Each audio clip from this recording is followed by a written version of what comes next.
Bulletin update చూద్దాం.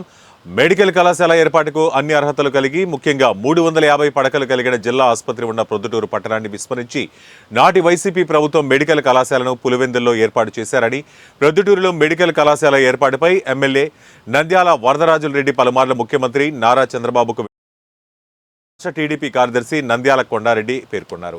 Medical కళాశాల ఏర్పాట్లపై ప్రస్తుత వైద్య ఆరోగ్య శాఖ మంత్రి సత్యకుమార్తో ప్రత్యేకంగా మాట్లాడటం జరిగిందని, ప్రైవేటు మెడికల్ కళాశాలల ఏర్పాటు పట్ల ఆసక్తి కలిగి ఆర్థిక స్థితిమంతులు ముందుకు రావాలని ఆయన కోరారు. చంద్రబాబు నాయుడు గారు కానీ ప్రొద్దుటూరుకు ఒక మెడికల్ కాలేజీ ఇస్తామని చెప్పి వాగ్దానం చేయడం జరిగింది. ఎన్నికలు అయిన వెంట నుంచి ప్రభుత్వం ఏర్పాటైన మొదటి రోజు నుండి కూడా ఎమ్మెల్యే గారు ప్రొద్దుటూరుకు మెడికల్ కాలేజీ కావాలని ఇప్పటికే 2 సార్లు సీఎం గారిని కలిసి వినతి పత్రం వేయడం జరిగింది. రాష్ట్ర వైద్య ఆరోగ్య శాఖ మంత్రులు సత్యకుమార్ గారికి కూడా విన్నవించడం జరిగింది. నిన్నటి రోజు ప్రొద్దుటూరు హాస్పిటల్ను సత్యకుమార్ గారు విజిట్ చేసినారు. ఆ సందర్భంలో కూడా మన వినతిని ఒకసారి చెప్పడము, దానికి ఆయన ప్రతిస్పందనగా అంటే గతంలో ముఖ్యమంత్రి గారు కూడా ఇదే విషయం చెప్పారు. ప్రభుత్వ ఆర్థిక పరిస్థితి బాగలేదు కాబట్టి ప్రైవేటు ఆధ్వర్యంలో వచ్చేదానికి ప్రయత్నం చేస్తాము అని చెప్పి సత్యకుమార్ గారు కూడా అదే మాటే చెప్పారు.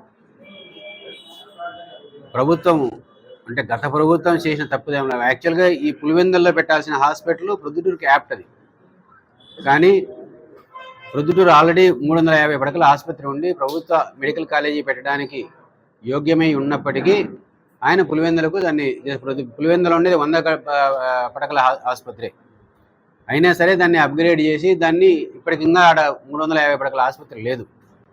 350 పడకల ఆసుపత్రిని దాన్ని అభివృద్ధి చేసి మళ్ళీ మెడికల్ కాలేజీ కూడా చేయాలని అంటే ఆయన చేతిలో ప్రభుత్వం ఉన్నది కాబట్టి ఆయన ఏం చేసినా కరెక్ట్ అనే ఉద్దేశంతో ఆయన పులివెందులకు తీసుకుపోయినారు. కానీ పులివెందులో ఇప్పటికి భవనాలు పూర్తి కాలే, అధ్యాపక బృందం కానీ సిబ్బంది కానీ ఇప్పటికి రిక్రూట్మెంట్ కాలే.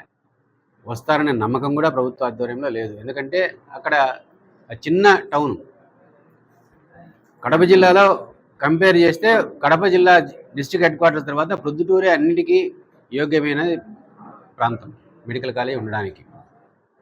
సరే, మనం దీర్ఘకాలంగా ప్రొద్దుటూరుకు మెడికల్ కాలేజీ ఉంటే బాగుంటుందని ఆలోచిస్తూ ఉన్నాము. ఈ విషయాన్ని మనం ఎన్నికల ముందే ప్రస్తావించడం జరిగింది. ఎన్నికల సమయంలో ముఖ్యమంత్రి గారు వాగ్దానం చేయడం కూడా జరిగింది. ఈ విషయాన్ని పదే మనం అడుగుతూ ఉన్నాం కాబట్టి వారు ప్రైవేట్ ఆధ్వర్యంలో ఇస్తాము అని మీరు ప్రయత్నం చేయండి, మేము కూడా ప్రయత్నం చేస్తామని చెప్పారు. సరే, వాళ్ళకు కూడా విన్నవించాం. ప్రైవేట్ ఆధ్వర్యంలో ఏ సంస్థల ముందుకు వచ్చినా మీరు ప్రోత్సహించండి అని